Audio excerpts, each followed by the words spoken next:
Friends, આજે હું તમારી સાથે શેર કરીશ એકદમ નવી રીતે બનતી તલની સુખડીની રેસીપી. તો આ સુખડી બનાવવામાં બહુ જ સહેલી છે, જેમાં આપણે ના તો ગોળનો પાયો તૈયાર કરવો પડશે કે ના તો કોઈ પણ જાતની ઝંઝટ થશે.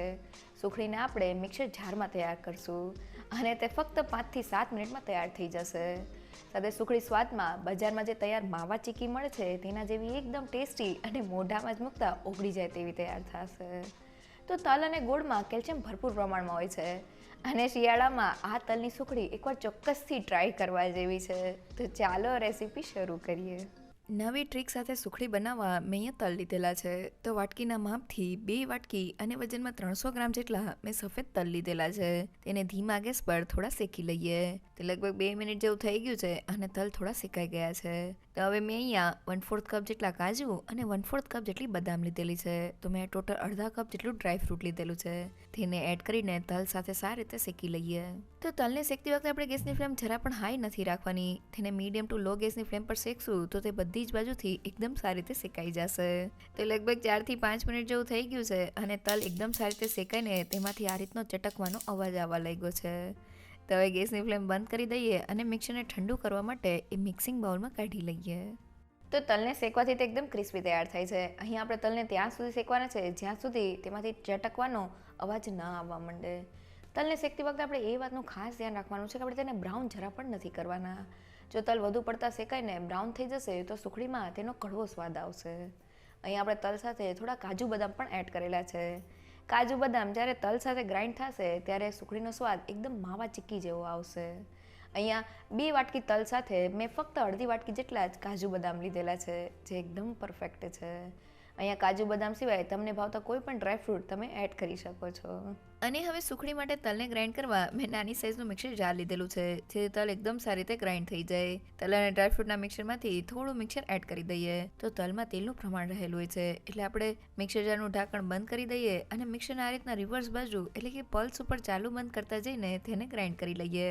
ઢાંકણ ખોલીને જોઈએ તો તલ એકદમ સારી રીતે ગ્રાઇન્ડ થઈ ગયા છે. અને હવે સુખડીમાં કેટલો ગોળ એડ કરવો તેનું માપ કરવા માટે મેં વાટકી લીધેલી છે. તો ગ્રાઇન્ડ કરેલું મિક્સર વાટકીમાં ભરી દઈએ. વાટકીના માપથી 3 વાટકી અને વજનમાં 400 ગ્રામ જેટલું તલ અને ડ્રાયફ્રૂટનું મિક્સર તૈયાર થયું છે. તેની સાથે મેં ગોળ લીધેલો છે. તો મેં ગોળને થોડો ઝીણો સુધારીને લીધેલો છે. તો 1 વાટકી અને તેની ઉપર અડધી વાટકી એટલે કે ટોટલ 1.5 વાટકી જેટલો મેં ગોળ લીધેલો છે. ગોળનું માપ મેં તલના મિક્સરથી અડધું રાખેલું છે. બંને વસ્તુને મિક્સ કરી લઈએ અને બંને વસ્તુ એકબીજા સાથે ભળી જાય તેના માટે તેને ફરી પાછું મિક્સર જારમાં એડ કરી દઈએ. ઢાંકણ બંધ કરી દઈએ અને મિક્સરને પલ્સ ઉપર ગ્રાઇન્ડ કરી લઈએ. અને ઢાંકણ ખોલીને જોઈએ તો તલ અને ગોળ એકબીજા સાથે એકદમ સારી રીતે ભળી ગયા છે. તો તલની સુખડીમાં તલ અને ગોળનું માપ એકદમ સહેલું છે. તલ અને ડ્રાયફ્રૂટને ગ્રાઇન્ડ કરીને જે આપણે મિક્સર તૈયાર કરેલું તે 3 વાટકી અને વજનમાં 400 ગ્રામ જેટલું તૈયાર થયું છે. તેની સાથે આપણે તેનાથી અડધો ગોળ લેવાનો છે, એટલે મેં 1.5 વાટકી અને વજનમાં 200 ગ્રામ જેટલો ગોળ લીધેલો છે. ગોળનું માપ આપણે તલના મિક્સર કરતાં અડધું રાખવાનું છે. તો એ તૈયાર થયેલા મિક્સર સાથે સુખડીને બનાવી લઈએ. હવે સુખડી બનાવવા માટે મેં 1/4 કપ અને 4 મોટી ચમચીલું ઘી લીધેલું છે.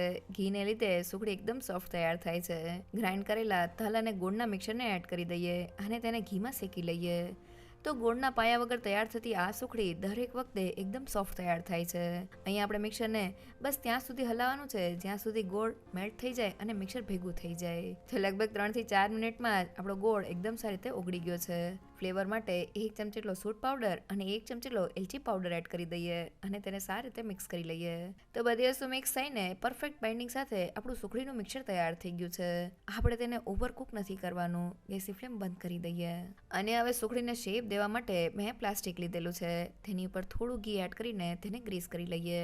સુખડીના મિક્સરને પ્લાસ્ટિક ઉપર રાખી દઈએ અને મિક્સર ગરમ હોય ત્યારે જ તેને હાથની મદદથી થોડું મસળી લઈએ અને તેમાંથી રોલ તૈયાર કરી લઈએ. તો મેં મિક્સરમાંથી લાંબો રોલ તૈયાર કરી લીધેલો છે.